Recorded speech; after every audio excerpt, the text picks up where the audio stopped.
Good morning friends, नमस्कार। Human and diseases का part 3 immunity के बारे में हम लोग बात कर रहे थे, जिसमें हम लोगों ने दो तरीके की इम्यूनिटी के बारे में बात कर लिया था। एक था इनेट इम्यूनिटी और दूसरा था एक्वायर्ड इम्यूनिटी। आज हम लोग बात करेंगे इम्यून रिस्पॉन्सेस के बारे में।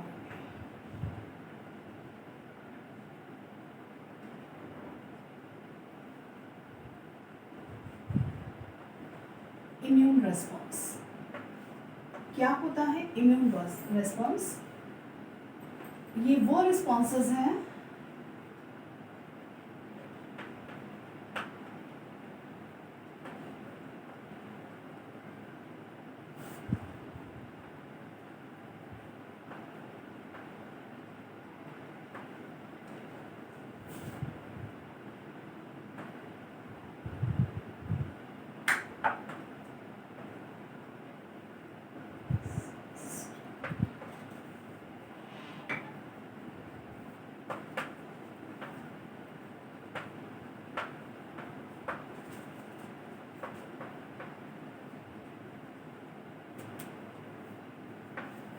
अगर बॉडी के अंदर कोई भी पैथोजन अटैक करता है तो उसके अगेंस्ट जो हमारा इम्यून सिस्टम काम करता है उसको हम कहते हैं इम्यून रिस्पॉन्स।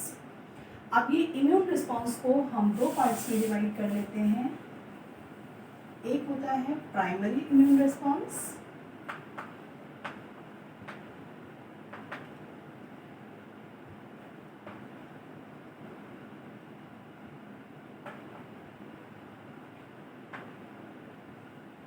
और दूसरा सेकेंडरी इम्यून रिस्पॉन्स।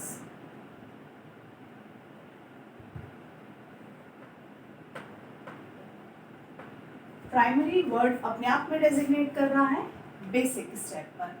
तो प्राइमरी इम्यून रिस्पॉन्स ये तब काम करता है जब कोई भी पैथोजन इनिशियली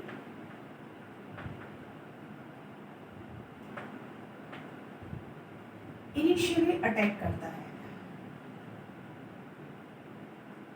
बॉडी पर। जब उसका पहली बार अटैक होता है, सबसे फर्स्ट टाइम जब वो कोई भी पैथोजन बॉडी पर अटैक करता है, देन जो रिस्पॉन्स हमारी बॉडी क्रिएट करती है, that response is known as primary immune response. जबकि जो सेकेंडरी इम्यून रिस्पॉन्स होता है, ये प्राइमरी इम्यून रिस्पॉन्स होने के बाद जब वही पैथोजन, सेम पैथोजन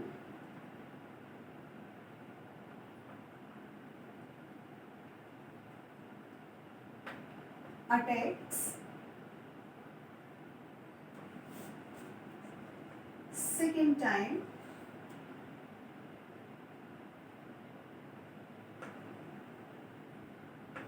और more,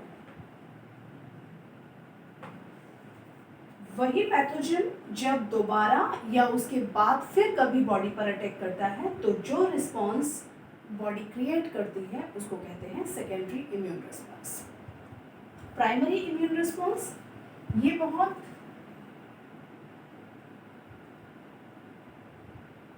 लाइट होता है, हल्का होता है और बहुत कम ड्यूरेशन के लिए रहता है, लेकिन ये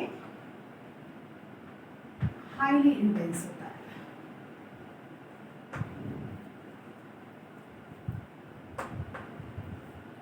या लाइट या लो इंटेंसिटी वाला होता है।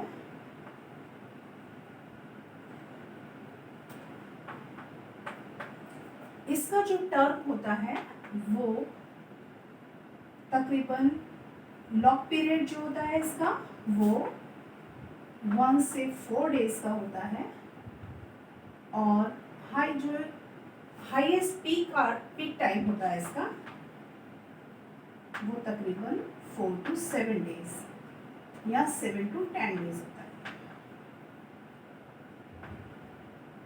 मीन्स किसी भी पैथोजन ने जब बॉडी पर अटैक किया तो उसके जो रिस्पॉन्स बॉडी शो करेगी उसको दिखाने के लिए तकरीबन शरीर में 1 से 4 दिन का समय लग जाता है।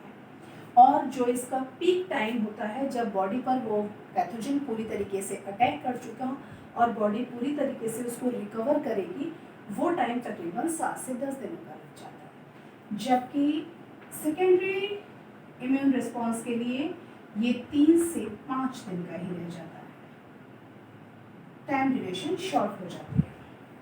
तो प्राइमरी इम्यून रिस्पॉन्स वो रिस्पॉन्स होता है जब बॉडी पर कोई भी पैथोजन इनिशियली अटैक करता है, सबसे पहली बार अटैक करता है, और सेकेंडरी इम्यून रिस्पॉन्स वो रिस्पॉन्स होता है जब वही पैथोजन दोबारा, जैसे मान लीजिए किसी को चिकनगुनिया हुआ, बॉडी पर उसको रिस्पॉन्स शो करने के लिए, इम्यून रिस्पॉन्स को शो करने के लिए बॉडी पर बॉडी ने जो एंटीबॉडीज़ को बनाना शुरू किया, उसके लिए जो रिस्पॉन्स शो हुआ that is response is known as primary immune response.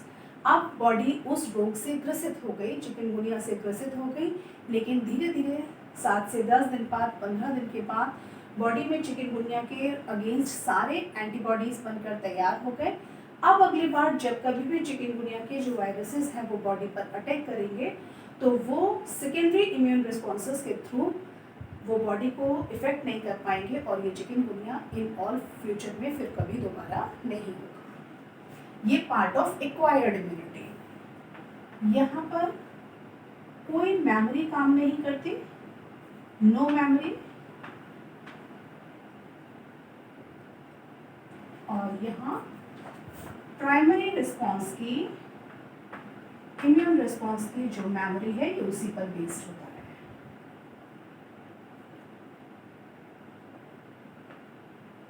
Based होता है। तो ये बात हो गई इम्यून रिस्पॉन्सेस की।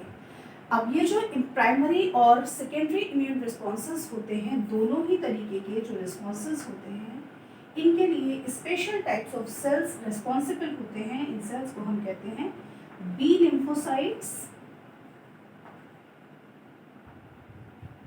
And T lymphocytes.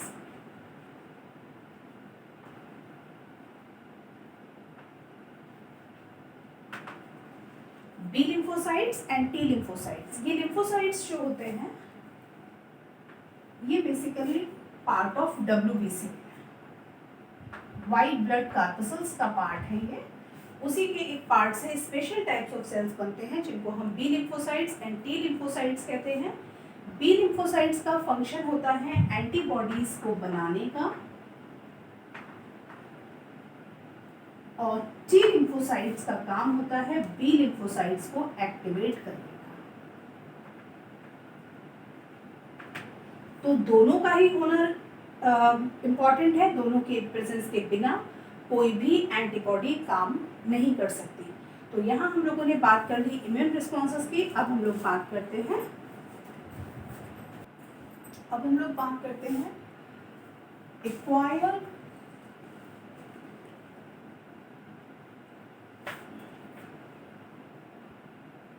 Acquired immunity के कंपोनेंट्स के बारे में। तो एक्वायर्ड इम्यूनिटी के दो मेन कंपोनेंट्स होते हैं। नंबर 1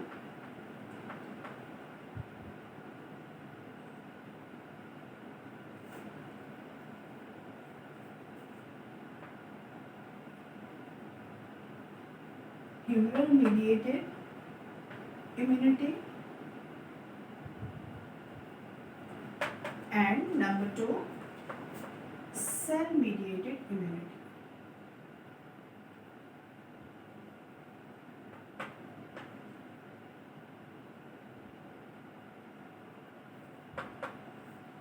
ये जो ह्यूमरल वर्ड है ये फ्लूइड को डेजिग्नेट करता है। फ्लूइड का मतलब होता है डायरेक्टली रिलेट करता है ब्लड से। तो ह्यूमरल मीडिएटेड इम्यूनिटी ये जनरली बेस्ड होती है बी लिम्फोसाइट्स।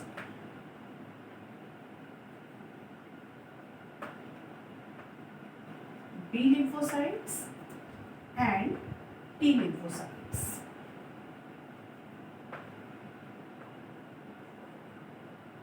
ये जो बी लिम्फोसाइट्स होते हैं, लिम्फोसाइट्स अभी हमने बताया WBC से रिलेटेड होते हैं, और ये जो बी वर्ड है that is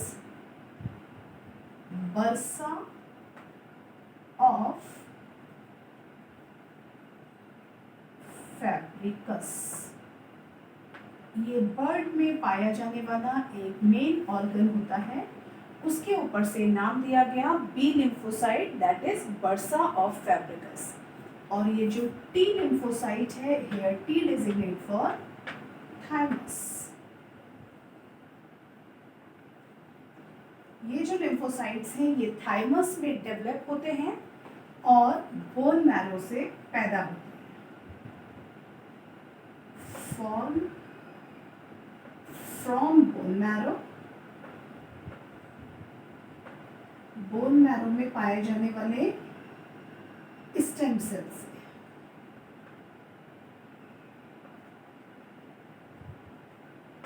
and develops in thymus gland. तो टी लिम्फोसाइट क्या है और बी लिम्फोसाइट क्या है ये? अब बी लिम्फोसाइट का फंक्शन हो जाता है, ये एक आर्मी प्रोड्यूस करते हैं,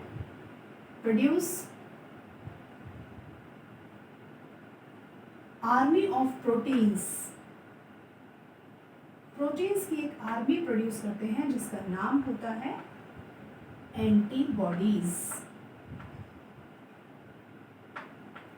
ये एंटीबॉडीज पैथोजन से लड़ने का काम करती हैं।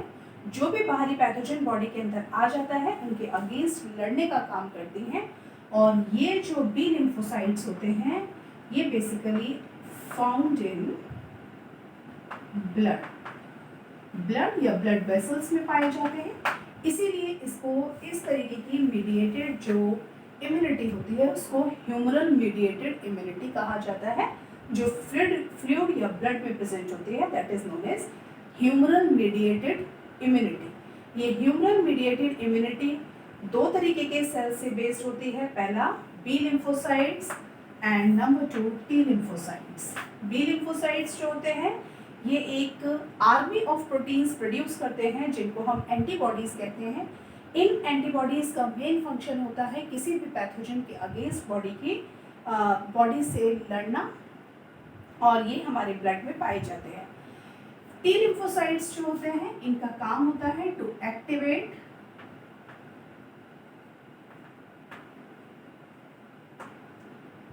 B lymphocytes.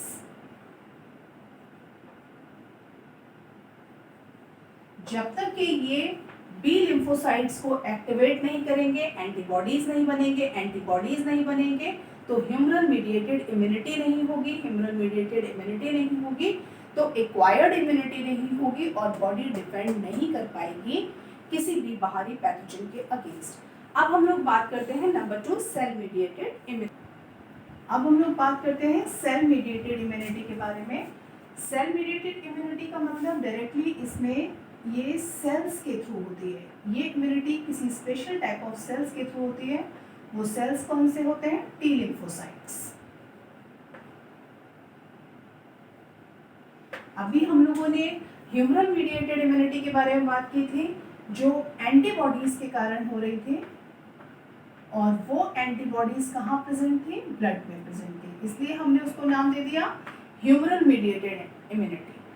अब ये जो सेल मीडिएटेड इम्यूनिटी है ये स्पेशल टाइप ऑफ सेल्स के कारण होती है। जो स्पेशल टाइप ऑफ सेल्स कौन से हैं? वो है टी लिम्फोसाइट्स।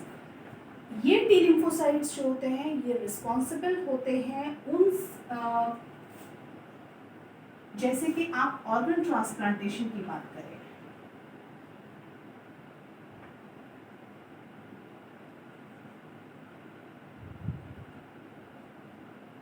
अगर किसी पर्सन में ऑर्गन ट्रांसप्लांटेशन हुआ है तो उसकी बॉडी के अंदर जिस भी ऑर्गन को ट्रांसप्लांट किया गया है उसको बॉडी के टिश्यूज से मैच करने के बाद भी एक इम्यूनिटी का डेवलप होना ज़रूरी होता है। टिश्यूज से मैच हो जाने के बावजूद भी बॉडी उसके अगेंस्ट काम करने लगती है क्योंकि हमको मालूम है हमारी जो एक्वायर्ड इम्यूनिटी होती है उसमें एक फंक्शन होता है कि वो उसके पास एक पावर होती है जो सेल्फ और नॉन सेल्फ में डिस्क्रिमिनेट कर सकती है। जब सेल्फ और नॉन सेल्फ में डिस्क्रिमिनेट किया तो जब ऑर्गन ट्रांसप्लांटेशन हुआ तो बॉडी को पता है कि जिस ऑर्गन को बॉडी में ग्राफ्ट किया गया है उस ऑर्गन को वो एक्सेप्ट नहीं करेगा। क्यों? क्योंकि उसको मालूम है इम्यूनिटी को, जो हमारे बॉडी के सेल्स हैं उनको ये पता होता है कि ये ऑर्गन हमारी बॉडी का नहीं है और हम इसको एक्सेप्ट नहीं कर सकते, हमें इसको किल करना है। तो ऐसे ऑर्गन्स को ट्रांसप्लांटेशन करने के बाद में बॉडी के अंदर एक खास इम्यूनिटी डेवलप होती है जिसको कि हम सेल मीडिएटेड इम्यूनिटी कहते हैं, जो टी लिम्फोसाइट्स के कारण होती है, जहाँ पर बॉडी को ऑर्गन को पहचानने के लिए रिस्पॉन्सिबल किया जाता है। अब जो भी ग्राफ्ट ऑर्गन है, जो भी ग्राफ्ट टिश्यू है, टिश्यू या ऑर्गन,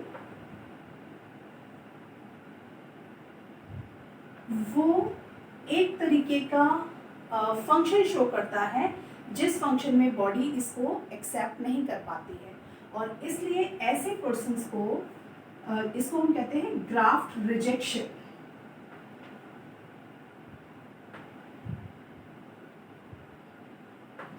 बॉडी जो है ग्राफ्ट रिजेक्शन शो करती है, और ग्राफ्ट रिजेक्शन की वजह से जिन पर्सन्स के अंदर ऑर्गन ट्रांसप्लांटेशन होता है उनको हम इम्यूनो सप्रेसर्स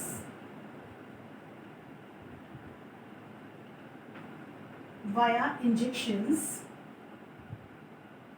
या मेडिकेशंस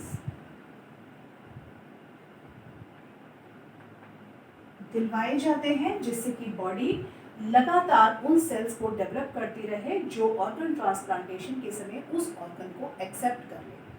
अब ये जो सेल मीडिएटेड इम्यूनिटी है, ये 4 तरीके के सेल से मिलकर बनी होती है।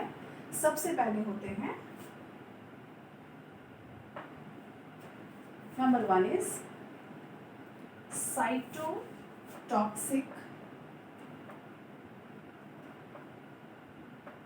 killer cells. Number 2, helper cells. Number 3, suppressor cells.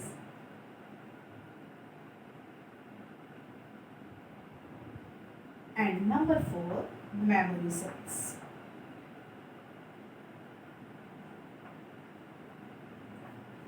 ये 4 तरीके के सेल्स जिनसे जो सेल मीडिएटेड इम्यूनिटी को डेवलप करने में या सेल मीडिएटेड इम्यूनिटी को लाने में रिस्पॉन्सिबल होते हैं। सबसे पहले साइटोटॉक्सिक किलर सेल्स। इन सेल्स का फंक्शन होता है कि कोई भी पैथोजन जब बॉडी पर अटैक करता है तो उसके जो एंटीजेंस बनते हैं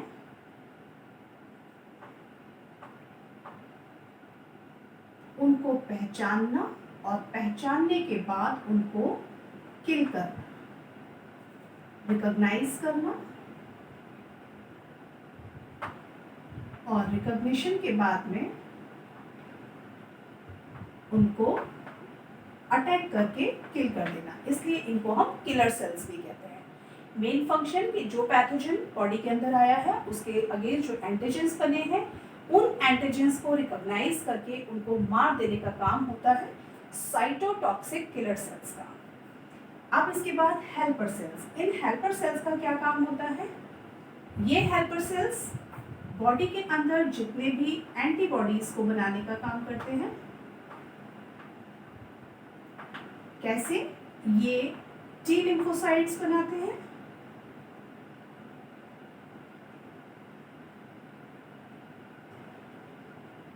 जो बी लिम्फोसाइट्स को एक्टिवेट करते हैं,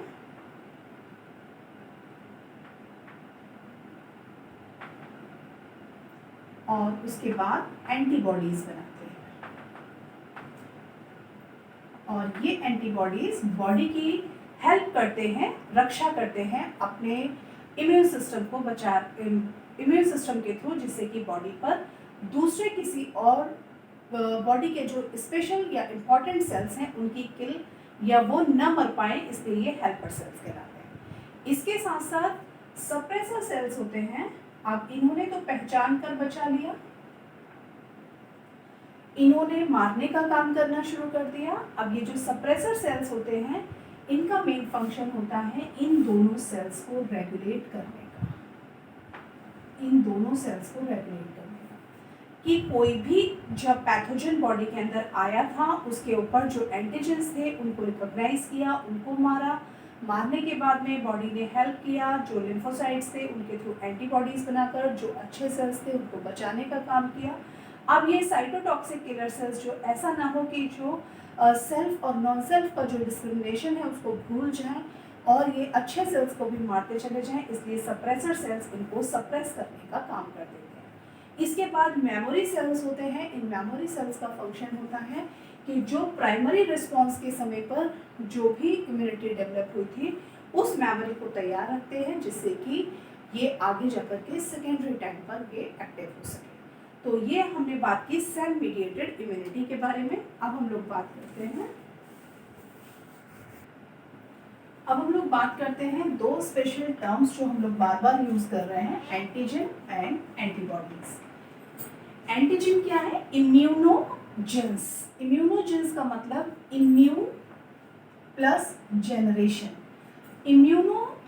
इम्यूनिटी को जनरेट करने वाले जो होते हैं वो इम्यूनोजेंस, और ये जिसके थ्रू जनरेट होती है उनको एंटीजन कहते हैं। जिनके अगेंस्ट ये डेवलप होती है उसको एंटीजन कहते हैं। तो these are the substances which when enters the body, ये वो सब्सटेंसेस हैं जो बॉडी में जब एंटर करते हैं तो स्टिमुलेट कर देते हैं द प्रोडक्शन ऑफ एंटीबॉडीज़। ये हमारे बॉडी के अंदर जो एंटीबॉडीज़ बन रही हैं उनके प्रोडक्शन को स्टिमुलेट कर देते हैं, रोक देते हैं। जबकि जो एंटीजेंस होते हैं ये डायरेक्टली रिलेट होते हैं पैथोजन से। वो पैथोजन कौन होता है? कोई भी आउटसाइडर, वो बैक्टीरिया हो सकता है, वो प्रोटोजोआ हो सकता है, वो कोई भी माइक्रोब हो सकता है, फंगस हो सकता है। तो इनको हम कह सकते हैं कि ये जो पैथोजेंस होते हैं इनके आउटर सरफेस पर इनकी जो प्लाज्मा मेम्ब्रेन होती है इसके ऊपर कुछ स्पेशल मॉलिक्यूल्स प्रेजेंट होते हैं। उन मॉलिक्यूल्स को हम एंटीजन कहते हैं,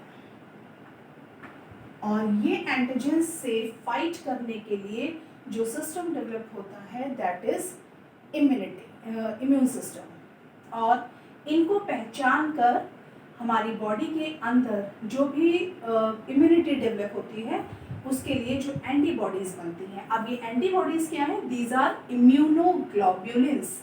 इम्यूनोग्लोबुलिन्स का मतलब इम्यून सिस्टम के अंदर जो प्रोटीन्स प्रेजेंट हैं these are known as immunoglobulins और एंटीबॉडीज़। ये एंटीबॉडीज़ बी लिम्फोसाइट्स बनाती हैं और बी लिम्फोसाइट्स को एक्टिवेट करने का काम टी लिम्फोसाइट्स करते हैं।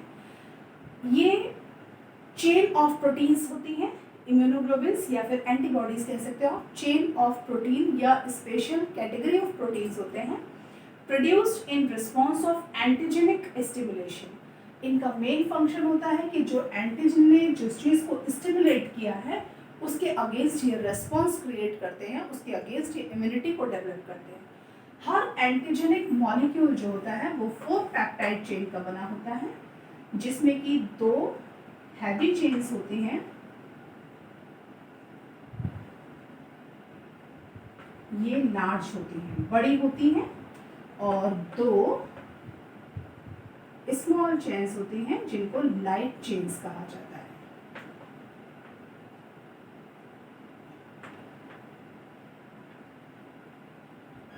स्मॉलर इन साइज, ये लार्ज इन साइज।